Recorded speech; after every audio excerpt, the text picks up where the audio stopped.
ጁላይ 29 2024 ኢትዮጵያና IMF ከብዙ ክርክርና ጭቅጭቅ በኋላ አንድ ስምምነት ላይ ደረሱ።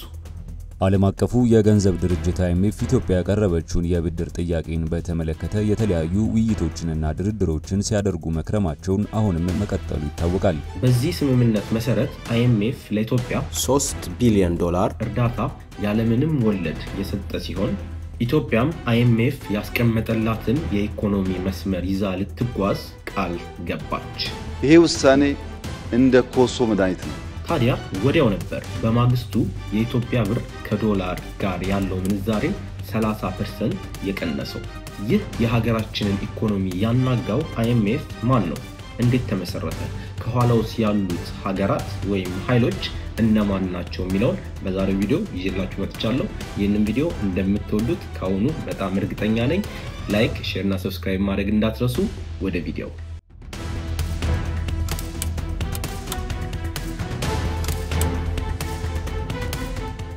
ጁላይ 1944 ልክ የሁለተኛው የዓለም ጦርነት ማብቂያ ላይ 44 ሀገራት ተሰባስበው የዓለምን ኢኮኖሚ የቀየረ አንድ ወሳኝ ውሳኔ ወሰኑ። The Allies had barely landed at Normandy when the idea of a monetary fund began to move rapidly from concept to reality. The idea was that by working together to increase world economic welfare, nations would also increase the chance of political peace. With war still raging, the foundation was laid for the International Monetary Fund. በዚህ የብሬተን ውድስ ኮንፈረንስ በተባለው ስብሰባ ላይ እነዚህ 44 ሀገራት IMF የተባለ ተቋም ያቋቋሙ ሲሆን የዚህ ተቋም ዋነኛ ስራም ሁለተኛው የዓለም ጦርነት እንዲከሰቱ ያደረጉ የኢኮኖሚ ችግሮችን ከመከሰታቸው በፊት ለመፍታት እንደዚሁም በሀገራት መካከል የሚደረገውን የብር ምንዛሬ እና የንግድ አገልግሎት ማፋጠንና ኢኮኖሚያቸው ትልቅ ችግር ውስጥ ለወደቀ ሀገራት የአጭር ጊዜ ነገር ግን እጅግ በጣም ወሳኝ የሆነ ብድር መስጠት ነበር። ይህ የብሬተን ውድስ ስምምነት ታዲያ IMFን ብቻ ሳይሆን ወርልድ ባንክንም የመሰረተ ነው። ከዚህም በተጨማሪ የዓለማችን ኢኮኖሚ ከስረ መሰረቱ የቀየረ ሲሆን የዓለማችንን መገበያያ ገንዘብ ከወርቅ ወደ ዶላር ቀይሮታል።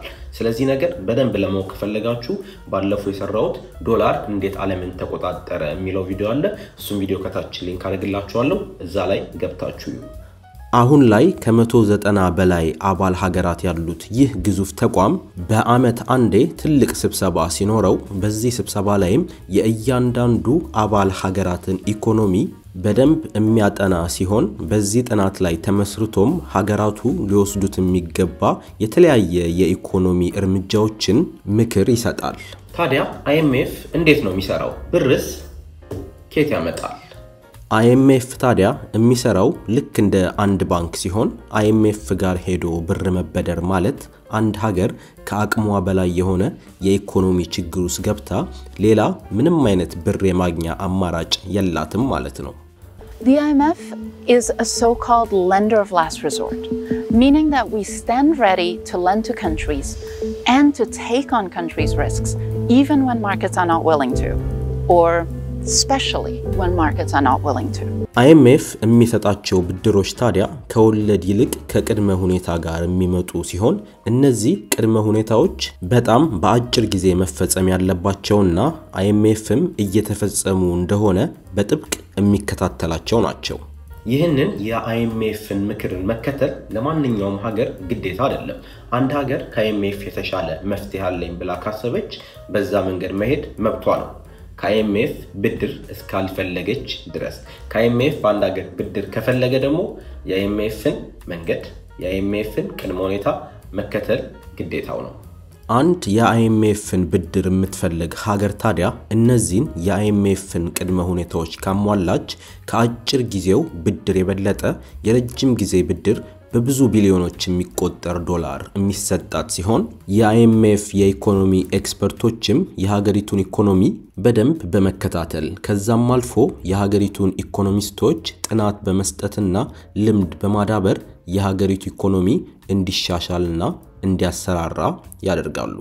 ዋው ታዲያ ይሄ እጅግ በጣም የተቀደሰ የተባረከ IMF እጅ ይባረክ እግዚአብሔር ይስጠው የሚያስብል ስራ አይደለም እንዴ ማን አይደለም የIMF ቅድመ ሁኔታዎች የሚያጠነጥኑት ሁለት ዋና ነገር ላይ ነው እሱም መንግስት የሚያስገባውን ገቢ መጨመር ላይና መንግስት የሚያወጣውን ወጪ መቀነስ ላይ ናቸው ዓለም አቀፉ የገንዘብ ተቋም IMF ኢትዮጵያ በማክሮ ኢኮኖሚው በተለይም በውጭ ምንዛሪ አስተዳደር ላይ ያከናወነችው ማሻሻያ ውጤት እያሳየ መሆኑን ጠቅሷል ታዲያ IMF ከሱ ብድር የፈለገ መንግስት የሚያስገባውን ገቢ እንዲጨምር የተለያዩ ስትራቴጂዎችን የሚሰጥ ሲሆን ከነሱ መካከል መንግስት ከህዝብ በተለያየ መንገዶች የሚሰበስባቸውን ቀረጥ ባት እንዲጨምር የህዝብ ተወካዮች ምክር ቤት ዛሬ ባደረገው አስቸኳይ ስብሰባ የገቢ ግብር ማሻሻያ አዋጅን በአብላጫ ድምጽ አጸደቀ አዋጁ ከዚህ ቀደም ለመቆጣጠር አስቸጋሪ የነበረውን የግብር ማጭበርበር ለመቆጣጠር የሚያስችል ስለመሆኑም ተጠቁሟል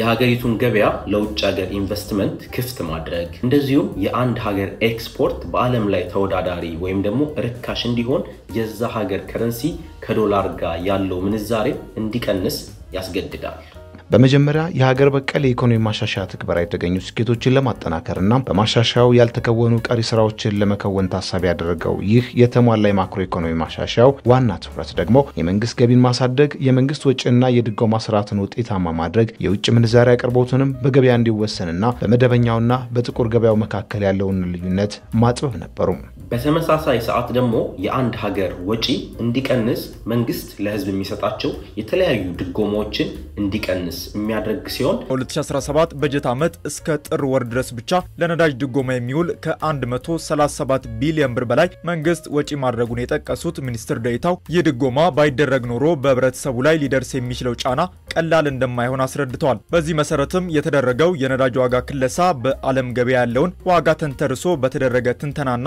አሁን ያለውን የገበያ ሁኔታ ከግምት ውስጥ ባስገባና ተጽዕኖ በማይፈጥር መልኩ ነው ብለዋል ይህም የአንድ ሀገር ኢኮኖሚ ላይ በጣም ከባድ የሆነ ጊዜያዊ ጫና ይፈጥራል ማለት ነው የIMF አባል ሀገራት አንዳንድ ተወካይ ለIMF ቦርድ ኦፍ ገቨርነርስ የሚልኩ ሲሆን የIMFን የቀን ተቀን ስራ የሚሰሩት እንደዚሁም በጣም ወሳኝ ውሳኔዎችን የሚወስዱት ግን የቦርድ ኦፍ ዳይሬክተሮቹ ኤክስኪዩቲቭ ኮሚቴ ነው ይህ ኮሚቴ 24 አባላት ሲኖሩት ከነዚህ ከ24ቱ መካከል ግን 6ቱ ሁሌም ቋሚ ተቀማጭ ወንበር ያላቸው ናቸው እነሱ እስኪ ገምቱ አሜሪካ እንግሊዝ ፈረንሳይ ጀርመን ጃፓን እና ቻይና ናቸው ማንኛውም የIMF አባል ሀገር በአመት ለIMF የሚከፍሉት ብር ያለባቸው ሲሆን እነዚህ የራሳቸው ቋሚ መቀመጫ ያላቸው ሀገራት ግን ከሌሎቹ በበለጠ በጣም ብዙ ሚሊዮን ዶላሮችን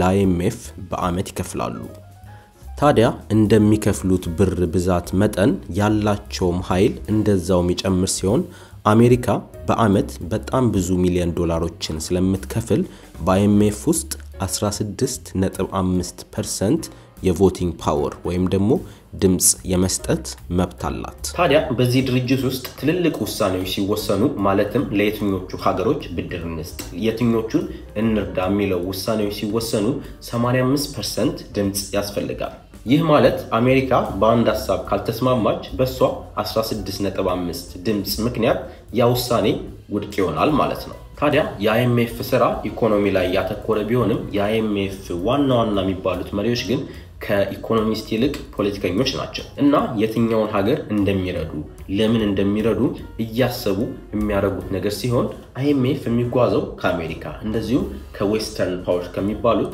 ከፈረንጆቹ ሀገራት ጋር ነው ማለት ነው ይህ ግዙፍ ኢንተርናሽናል ድርጅት ታዲያ የተለያዩ ሀገራትን ኢኮኖሚዎች ከብዙ ችግሮች የታደገ ሲሆን በተመሳሳይ ጊዜ ደግሞ የብዙ ሀገራትን ችግሮች የበለጠ አባብሷል ለምሳሌም ያህል ደቡብ ኮሪያ በ1990ዎቹ መጨረሻ ላይ ትልቅ የኢኮኖሚ ችግር አጋጥሟት የነበረ ሲሆን ከIMF በተበደረችው 58 ቢሊዮን ዶላር አማካኝነት ኢኮኖሚዋን ለማሻሻል ችላለች በተመሳሳይ ሁኔታም ብራዚልና ፖላንድ የኢኮኖሚ ቀውስ ባጋጠማቸው ጊዜ ከIMF ብር ተበድረው ኢኮኖሚያቸውን ያስተካከሉ ሲሆን በዚሁ በእኛው አህጉር አፍሪካ ውስጥም የሩዋንዳን ኢኮኖሚ ከእርስ በርስ ግጭቱ በኋላ እንዲንሰራራ ያደረገው የIMF ብድር ነው ነገር ግን የአይኤምኤፍ የኢኮኖሚ ስልቶች እንደዚሁም ቅድመ ሁኔታዎች ሁሌም ይሰራሉ ማለት አይደለም።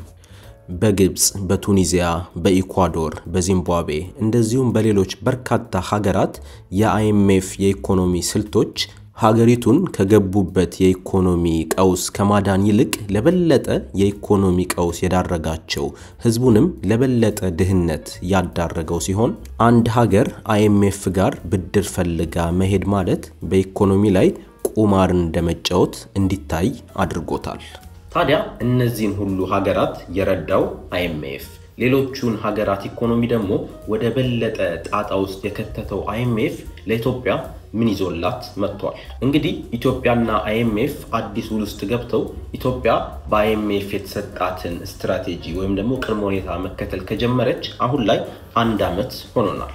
እስካሁን ታዲያ የተሰራው ስራ በእናንተ አስተያየት ምን ይመስላችኋል? ኢኮኖሚው እየተሻሻለ ነው?